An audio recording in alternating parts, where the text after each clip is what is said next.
Hello and welcome to another episode of Sanity Killer Projects. Today we're going to be doing another basics video. We're going to be showing you how to do something as simple as rotating your tires.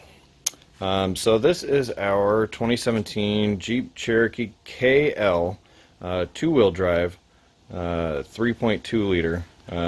We're just going to be using this as a stand-in for any car in particular.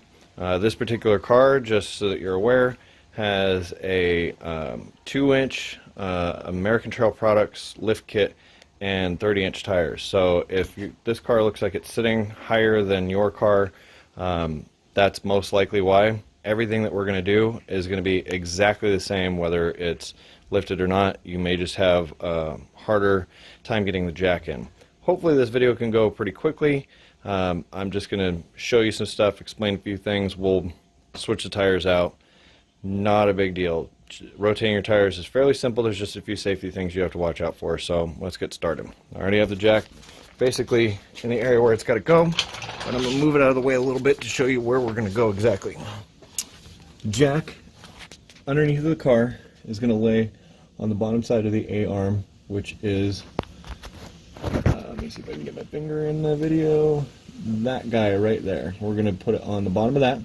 Then when the car gets up high enough, we're going to put it in this right here. This is a transmission cross member that runs across the length of the car. It's a good place to lift the car off of. There are lots of places that look like they could be a place where you put a jack, like right here. This is actually plastic. You don't want to lift off of anything like that. This is the bottom of your frame. You can lift on this, but over time you will end up bending this because they don't build this out of thick enough steel. So in this case, I'm going to use the A-arm. Again, that's that guy right there. I'm going to put the jack right on that, and we're going to put a jack stand behind it. So I'll show you that once it's all up in the air, and then we'll move the jack around to the other side. Alright, so here we are back underneath the car. Jack stand is in place. The jack is actually not holding the A-arm anymore.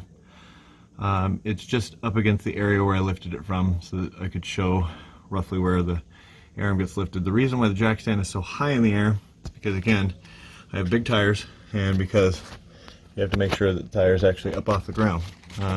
So with the jack down and not touching anything, the tire has to be free so that it's able to move, and then you know it's up off the ground. So that's the jack stand positions where I like to use. Good easy spot. So now we'll take the jack around to the back. So this is the back of the car. We're now looking at the rear trailing arm. The jack right there, as you can see, there's a little bit of a hitch in the A-arm. That's where we put the jack on. It's actually the easiest spot to get the car up from the rear. And then I just stick the jack stand in underneath this flat section once the tire is up off the ground. Again, mine has to go up a little higher than others because of the fact that I have big tires on it, but that's about it. So this jack comes down and out of the way, and our vehicle is safe to work on. Okay, for the purposes of this video, I'm going to be using this. This is a tire iron or a cross wrench or a star wrench. It comes in multiple different sizes. It's usually the most common sizes for vehicles. The sizes are both standard and metric, so this is a 13/16 or 21 millimeter. In our case, we're going to be using 3/4 or 19 millimeter. That's what the stock factory studs are. So when you do this, the first thing you want to do before you take the wheel off of the car is break all of them loose. So with this, you just lay on one side of it, pull on the other, and they come loose. Go around all 5 of them, break them all loose.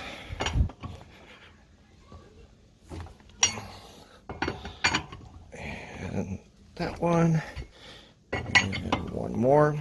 Your tire should be moving like this. This is actually okay. It's because its transmission is in park and it's being held by the transmission when you're doing it. So now that they're all loose, we're going to put the wrench back in. We're just going to spin these guys off.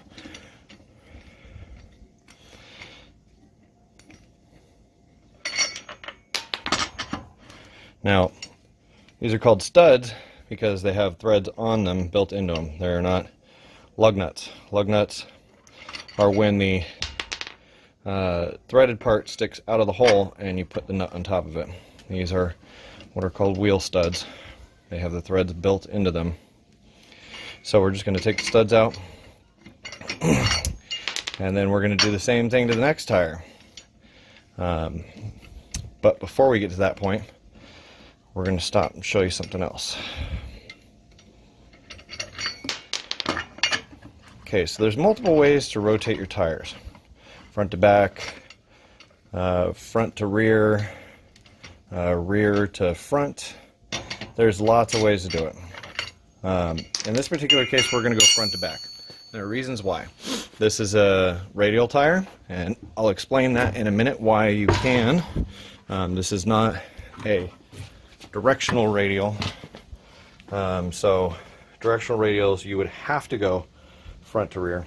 But as you can see from the wheel wear, it's pretty even as is. So we're just going to move the fronts to the rears and the rears to the fronts, and we'll be done. But I'm going to step over the bench.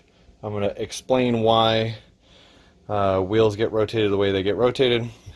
If these were bias or bias plied tires, that would make sense that you'd have to go crossways. In this case, we don't have to because they're non-directional radials. So we're going to go front to rear this time. I've already gone crossways once. Now I'm going to go front to rear. So we'll step away and do that, and then I'll pull this other tire off and we'll start reinstalling it. Okay, so I wanted to explain a few things before we get too far into this video about how tires work and how tires are made. So I've made some little models here. There are three main types of tires: bias, bias plied tires, and radial tires. Okay, so we're going to pretend that this is a cutout section of a tire. That's why it's curved. So that's the tire. We've cut it out of the tire and we've laid it flat. So going back to the bias plier, the way a bias plier tire works is when they make the tire, they take layers of rubber and they lay them across the tire like this. A little hard to do with one hand. The layers lay in a row with each other, and then to build up the strength and rigidity of it, they take more layers and they lay them across those previous layers so that the seams are covered all the way across. The only part of the tire that gives strength is the fact that the layers are laid over the top of each other. And all those layers stacked up, generally 4, 6, 8 ply bias tires, are what give your tire rigidity. These are the first style tires that they ever created. They found these tires to be not the greatest. But on a lot of old cars, especially if you're keeping cars classic style, they'll leave them that way. So next came the bias plied tire. On a bias plied tire, instead of laying the rubber in a row like that, what they did is they took it and they laid it at an angle across the tire, so that your layers of rubber were like this. So then, to give strength and rigidity to the tire, they put the next layers in like this. This is what makes it a plied tire. The layers are sandwiched over the top of each other, so you get more strength than having the possibility of a seam exploding in between the layers of rubber. It reinforced the tire. That's what's more common. That's what you see on like tractors and such nowadays. Okay, then you have what's called a radial tire. Now this one gets really confusing because they basically taken the bias plied tire, which is something like this. Right, that's the bias plied tire. So the layers of rubber are laid crossways, just like on the other one. But then what they did is they took wire mesh and put that in between the layers of the rubber. The wire mesh then ends up filling the spaces and they put more layers of the bias ply on top of it, and it's sandwiched in between all of it. It gives your tire strength, rigidity, reinforcement. Most automotive tires you'll see now are this. The only difference between a radial and what you'll see with some of them, instead of it just being a straight radial, it'll be what's called a directional radial. So if you look at the sidewall, this area is our pretend sidewall, there'll be an arrow on it.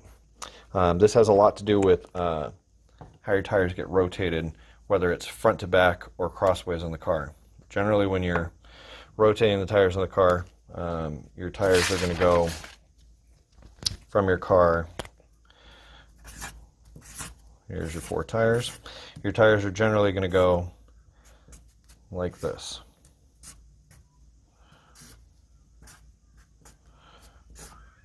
That's generally how your tires get rotated on a car. This is the front of your car. This is the back of your car.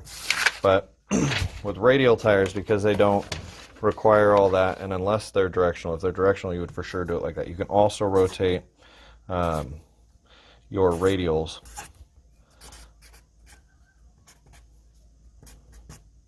just straight front to back. Okay, so now here we are back at the car. I've got both the tires off. There's the rear ones off. There's a bit of an issue with the rear tire, so I'm actually going to do some crazy stuff with the rotation here. But I wanted to show you a few other things before we move on from here. Now that your tires are off, this guy right here, that's your brakes.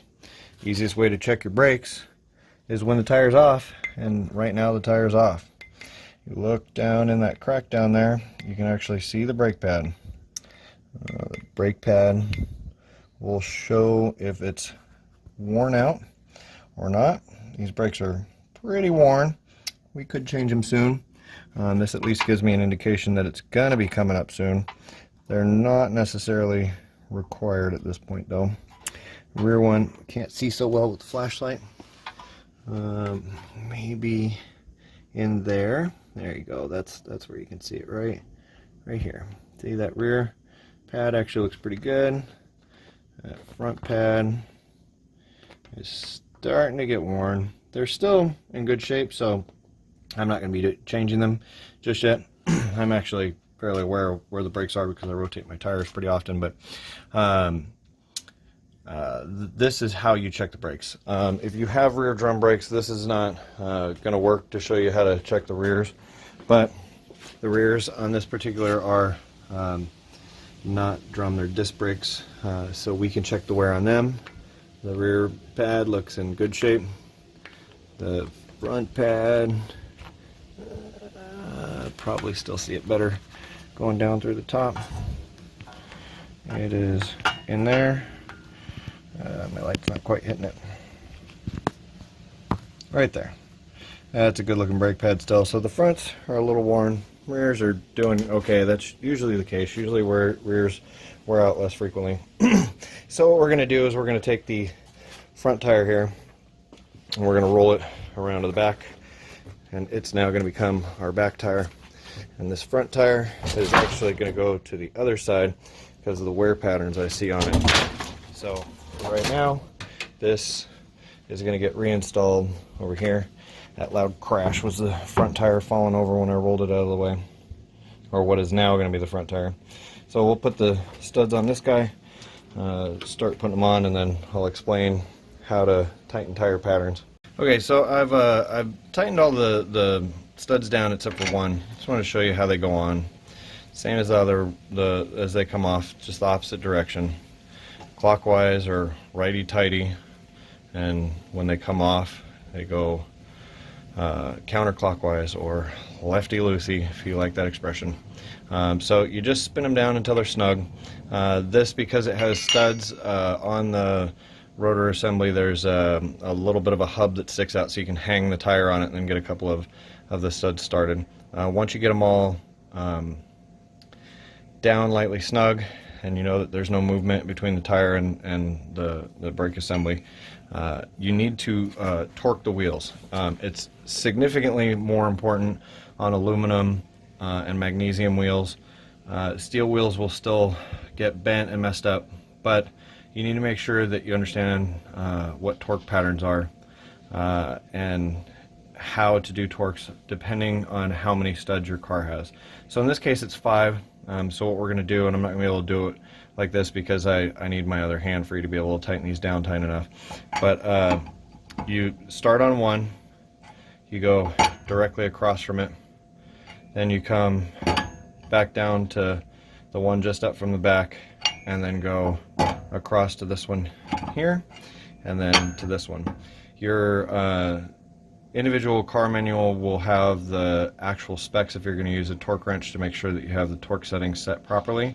I would advise doing that because generally torque settings are upwards of 90 pounds. I'm going to go ahead and finish this tire, and then I'm going to do all the stuff I got to do so I can get the other tire switch put on. I'll put that one on and then we'll finish up. Alright, so there it is when it's all done. Jacks are down, everything's on the ground and the way it would normally sit. Some important things to note when doing this job: make sure to check your brakes while you're inside of it. Make sure your tires are torqued down correctly and to spec. If you don't have a way to get them down to spec, something like an air impact will usually get it high enough, but you should be using the torque spec manual and a torque wrench when you tighten it to make sure that it gives you the correct amount of foot-pounds on each one of them, tighten in the correct pattern. Also, one of the things that I didn't mention is all of these studs, or in case of lug nuts, are standard. They do not have locks. If you have a locking lug nut or a locking stud, you need to have the key that goes onto it, and then that goes into your star wrench. You can't take that one stud off. So if you have one that has like a crazy little zigzag pattern in the middle of it, you need a special key to take that one off. Also, with doing tire rotations, if you do not feel comfortable lifting the car up, I would recommend taking it to an auto shop and having them do it. A lot of the times when you buy new tires, they will give you a free rotation or free lifetime rotation. It's better off to use that if you're not comfortable doing it. I personally have been a mechanic since I was a little kid, doing a job like this. Normally it would take me about 15 minutes, but in this case it ended up taking me a little bit longer because of the fact that I'm making a video in the process. So hope you enjoyed the video. Please like, share, and subscribe so we can keep making more videos. Thanks.